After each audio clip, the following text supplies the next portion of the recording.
Governors are racing against time to meet some of their targets, which they pledged to achieve within the first days in office, whereas some county chiefs promised to implement certain projects within a certain period.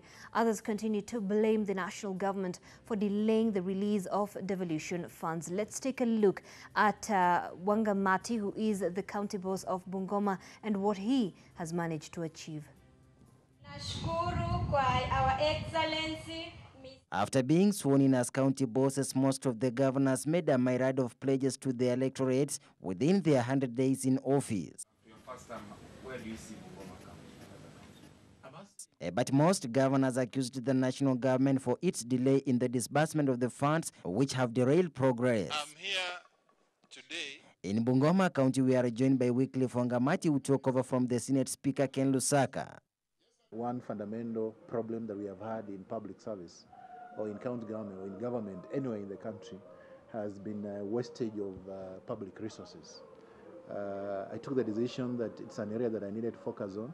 One, I banned any meetings that need to be done outside Bungoma County that were not very necessary.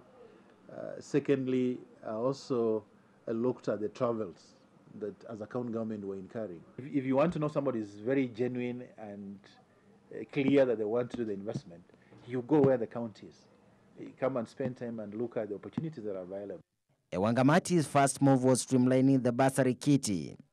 We have bursary committees at a ward level.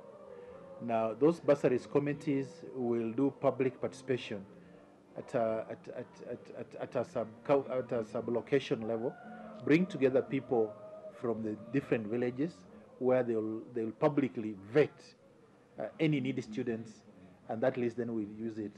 The issue of the hospital, that is going to come. Yeah, the issue of the motorcycle assembling plant, that will come. Yeah, and many other. We have a group called Shelter Solution. Besides banning the foreign meetings, the county chief has now concentrated his efforts in boosting the local business. I used to get to the office in Nairobi at 6 in the morning, wake up at 4, go to the gym, then get to the office at 6. The other thing that we have also done outside the education sector, the fact that we have limited meetings within Bungoma County, it has had an impact on the local businesses, the hoteliers. It has increased the level of business. There are conference facilities in the county. We believe that if we do this over the next 4 or 5 years, then we're going to have an increase of conference facilities in this county. The governor, during his inauguration, promised to leave a legacy of development in the county, acknowledging unsatisfactory performance in his first administration. Our intention is that over the next 5 years, we should have some serious investors setting up companies in Bungoma. On the issue of community empowerment, very key. One of the things that we have done is that across the tenders that we are doing, where we feel that the youth can come in, where we feel that the women can come in, we have been very clear that some of the tenders we must give them the youth. On investment, Governor Wangamati has worked out a roadmap on where he wants to take the county in the next 5 years. Secondly, we have also agreed, and I think it has been in the papers,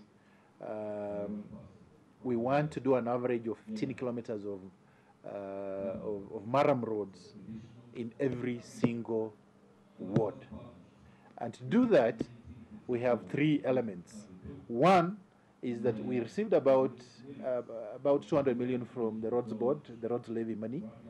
We have already sent out tenders to the tune of about 200 kilometers. Wangamati unveiled his 10-member cabinet that will run his administration for the next 5 years. The nominees include Richard Sabwani, Bramwell Murgo, Evelyn Bunusu Kakai, Ranson Wanyonyi, Collins Muhongo, Esther Wamalwa, Gregory Mabonga, Matthews Makanda, Dr. Betty Mayeko, and Anoni Thaddeus Walela. Secondly, we have also agreed, and I think it has been in the papers, we want to do an average of 15 kilometers of Maram roads in every single ward. And to do that, we have 3 elements. One is that we received about 200 million from the roads board, the roads levy money. We have already sent out tenders to the tune of about 200 kilometers. Reporting for Ebru TV, I'm Jeff Haimba.